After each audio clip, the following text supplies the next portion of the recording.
아시안 게임이 지난주 끝났는데요. 수영이나 탁구, 테니스, 골프, 어떤 운동을 가르치는 코치들에게 제일 당신이 가르치기 어려운 사람이 누구냐 물으면 뭐라고 대답하냐면 어설프게 배운 사람이라고 말을 합니다.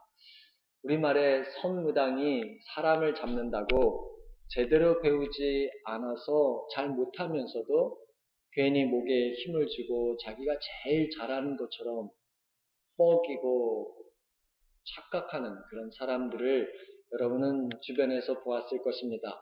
교회에서도 가끔 그런 분들을 만나는데 믿음이 있으면 있을수록 겸손하고 신실히 섬겨야 하는데 이상하게 섬기려 하기보다는 가르치는 자리에 나서길 좋아하고 겸손하기는커녕 자신이 행한 업적을 드러내길 좋아합니다.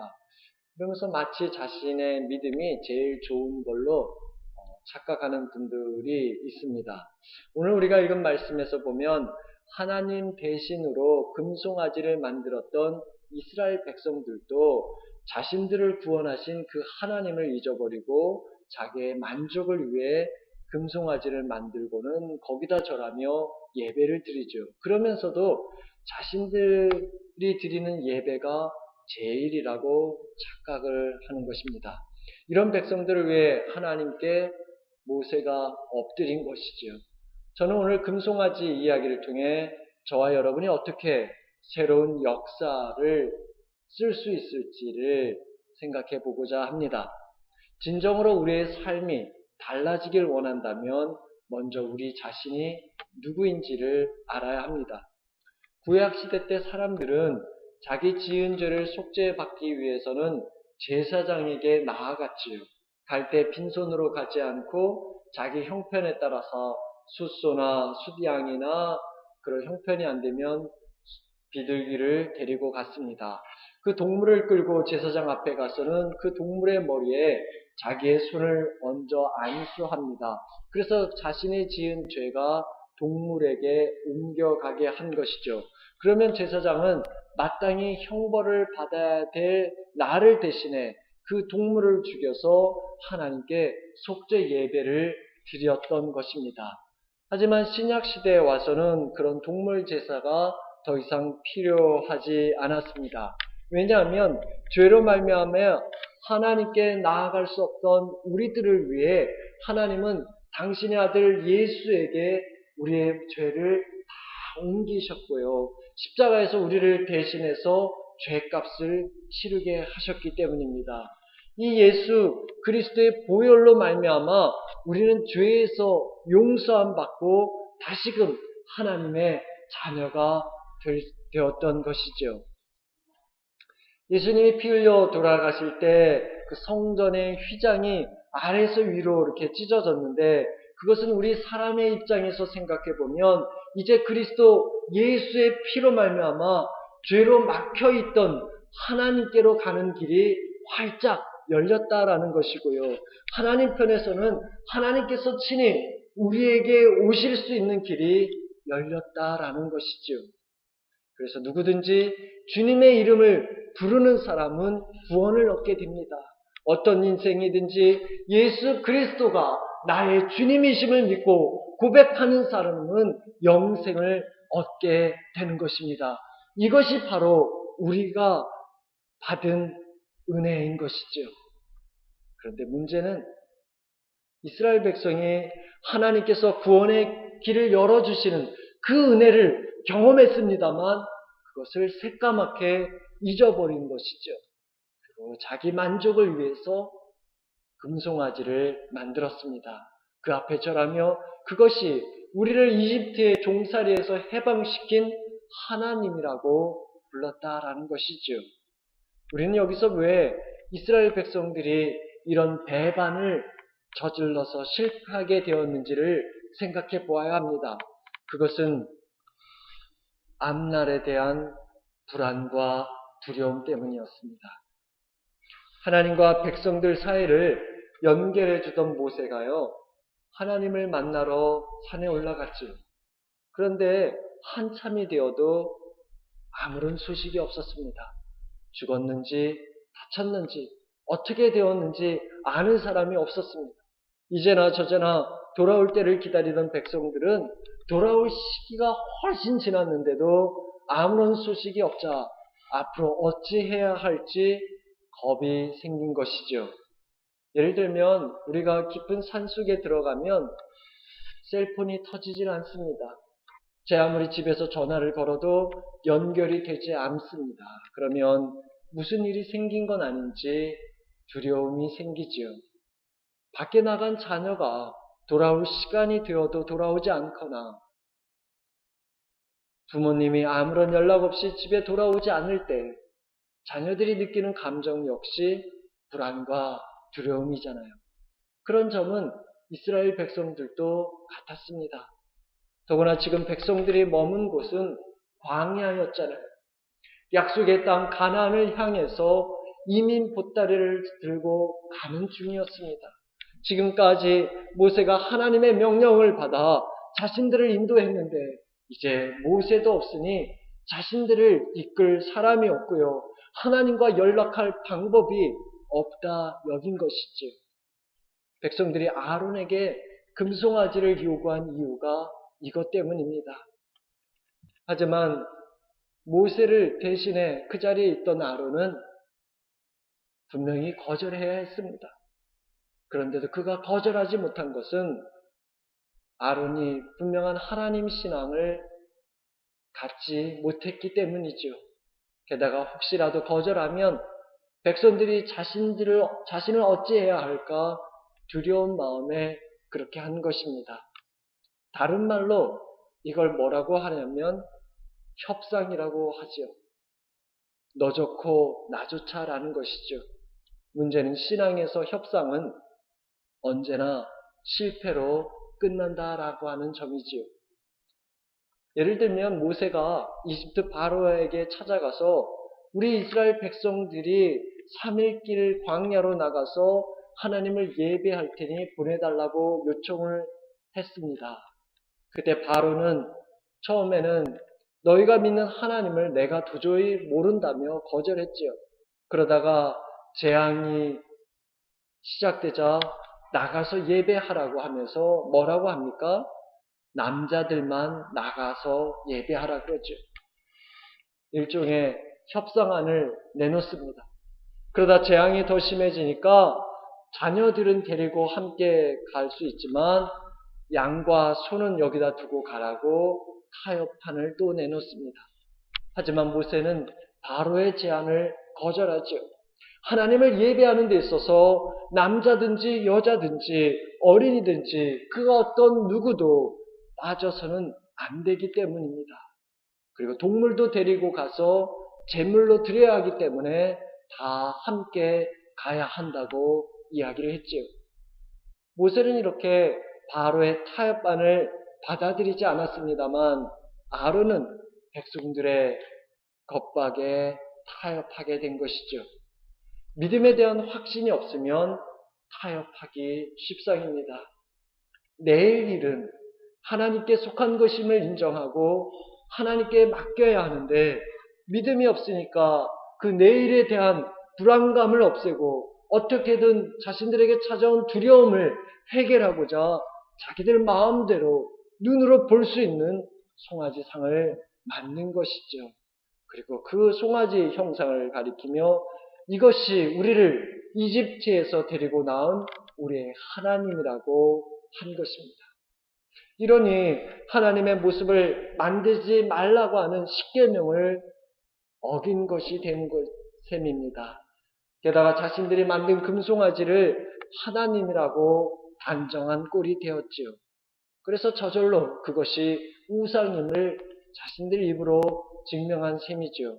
게다가 거룩한 예배를 드린 게 아니라 정신없이 뛰노는 방탕한 축제로 예배를 드렸습니다.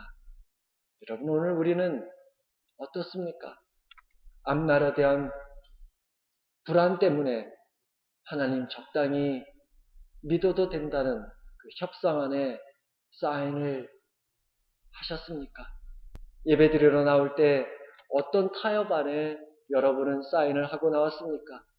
내가 가족 대표로 오늘 예배에 참석할 때니 너희들은 너희들 할 일 다 하라는 그런 항목에 사인하시고 오지 않았습니까?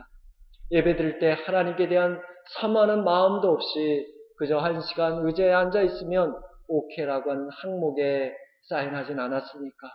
마음과 목숨과 힘과 뜻과 정성을 다해 섬기는 대신 대충 예배하라는 항목에 사인하진 않았습니까? 분명한 사실은요, 우리의 불안과 두려움을 누그러뜨리고 우리의 만족을 채우는 수많은 협상안들이 있지만 그 중에 단 하나도 우리를 구원의 길로 이끄는 것은 없다라고 하는 점입니다. 여러분, 예배에 타협은 없습니다.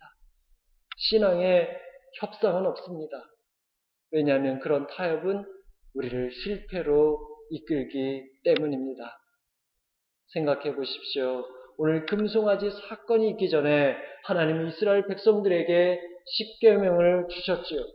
구약 성경에 나오는 613개의 계명 가운데 가장 근본적이고 중요한 10개를 뽑아주시며 너희는 나 하나님이 너희들에게 어떤 일을 행했는지를 기억하라고 하셨습니다.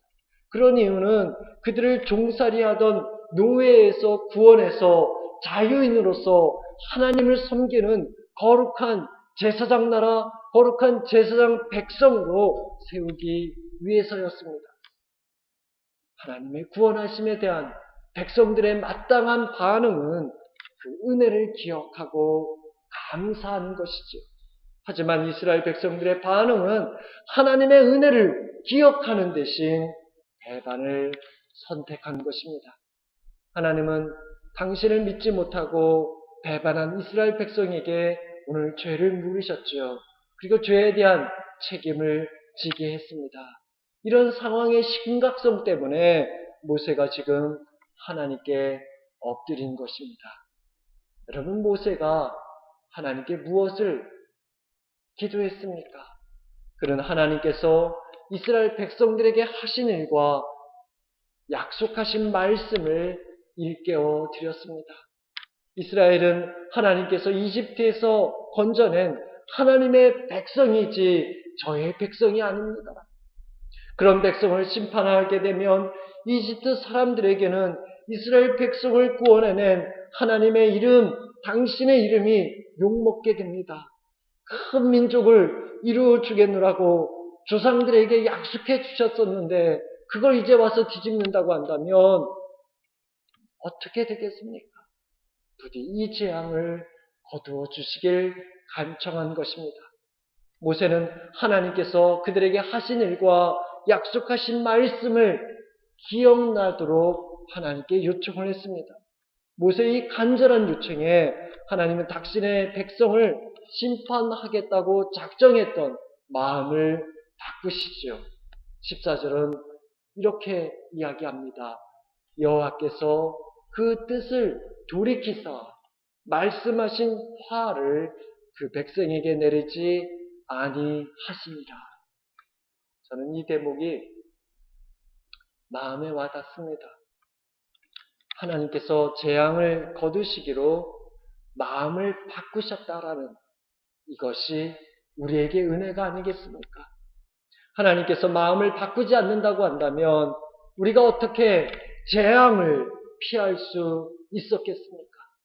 이러니 마음을 바꾸게 한 모세의 기도는 변화를 일으키는 힘이고요. 역사를 새롭게 쓰는 기도라고 할 수 있겠습니다. 한 사람 모세의 기도로 말미암아 꼬여있던 하나님과 이스라엘 백성의 관계가 풀렸고요. 죽을 수밖에 없는 백성이 다시 살 소망을 얻었던 것입니다. 여러분, 언제 이런 일이 일어났습니까? 그것은 모세가 하나님을 기억나도록 기도했을 때였죠. 하나님께서 이스라엘 백성이 당신을 배반한 걸 몰라서가 아니었습니다. 그들의 목이 뻣뻣한 백성인 줄을 몰라서가 아니었습니다. 은혜를 마음에 새게 하는데 헌신짝처럼 버린 백성인 줄 몰라서가 아니었습니다. 한 사람 모세가 울며 기도할 때 간구를 들으시고 당신의 뜻을 돌이키셨습니다. 은혜의 역사가 멈추지 않고 계속해서 흐르게 된 이유가 여기 있었습니다. 백성들의 죄를 위해 간절히 기도하는 한 사람이 있었기 때문이었습니다.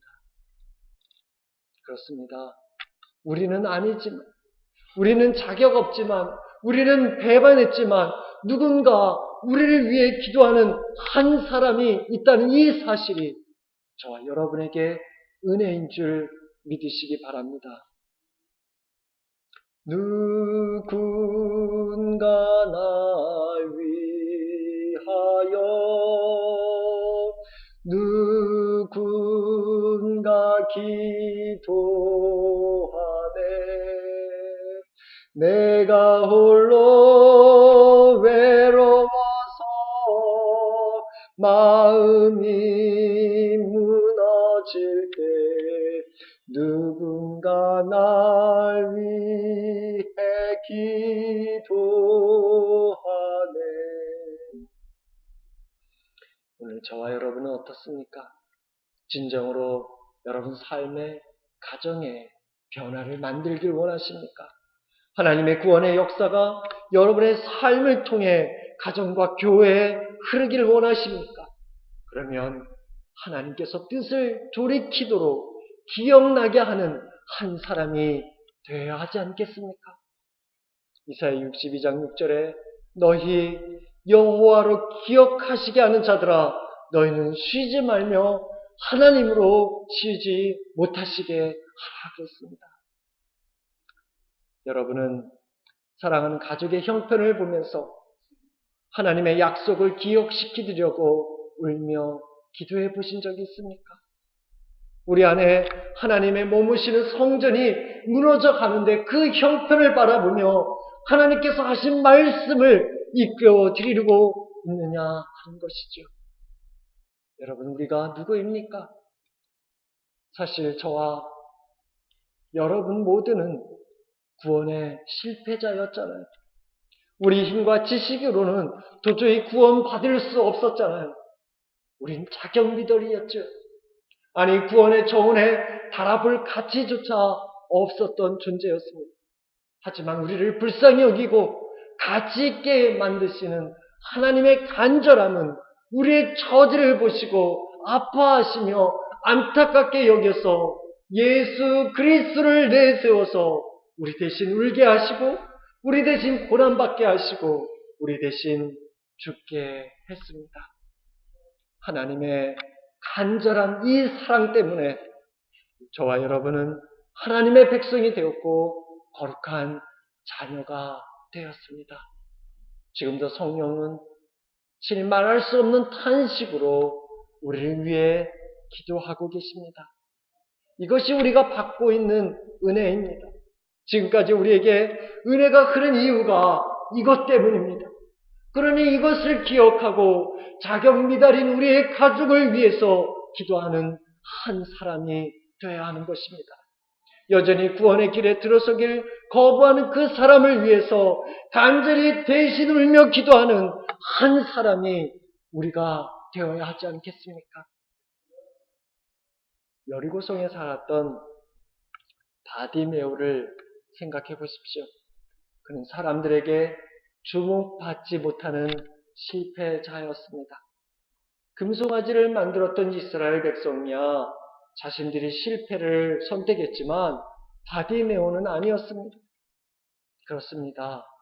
때로 우리가 선택하지 않았지만 실패의 자리에 머물 때가 있지요. 누군가에 의해서 혹은 어떤 사건 때문에 혹은 내 자신의 잘못된 선택으로 실패의 자리에 있게 됩니다. 하지만 거기에 있을지라도 거기서 다시 시작하려면 그곳에서 벗어나려는 절실함이 우리에게 요구됩니다. 거기서 다시 일어나려면 간절함이 우리에게 있어야 합니다. 바디메오는 자신이 보지 못하는 상태에서 벗어나고 싶은 그 간절함에 지나가는 예수님이 어디 계신지 몰랐지만 목이 터져라 외쳤던 것입니다. 시끄럽다 가로막아도 지금 아니면 안 된다고 하는 그 절박한 심정 때문에 더 크게 외친 것이지요. 바디메오의 간절함은요, 지나가신 예수님을 멈추게 했고 다시 보게 했고 예수님을 따라 살게 했습니다. 보십시오. 오늘 모세의 간절함이 이스라엘에게 실망해서 심판하시려는 하나님의 계획을 멈추게 했습니다. 오늘 우리는 어떻습니까?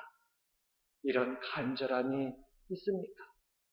구원에 실패한 가족을 다시 구원으로 이끌려는 절박함이 있습니까? 믿지 않는 배우자나 자녀나 부모나 형제 자매를 생각하며 간절함이 있습니까? 여러분, 하나님께서 저와 여러분에게 하신 약속을 생각해 보십시오. 하나님은 절망에 빠져있는 사람들 향해 너는 두려워하지 말라. 내가 너를 구속하였고 내가 너를 지명하여 불렀나니 너는 내 것이라 하셨지요. 포로로 끌려가 살렸던 백성들을 향해서 나의 거룩한 이름을 위하여 내가 너희를 회복시키겠다고, 그래서 너희는 나의 백성이 되고 나는 너의 하나님이 되리라 말씀했습니다.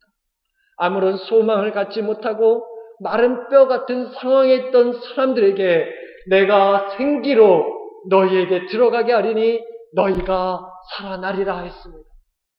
우리가 연약한 존재임을 아시고 내가 의인을 부르러 온 것이 아니라 죄인을 부르러 왔느라고, 내가 세상 끝날까지 너희와 항상 함께 있으리라 약속했습니다. 여러분, 우리가 무엇으로 우리가 처한 상황을 바꿀 수 있겠습니까? 무엇으로 구원의 역사를 이끌어낼 수 있겠습니까?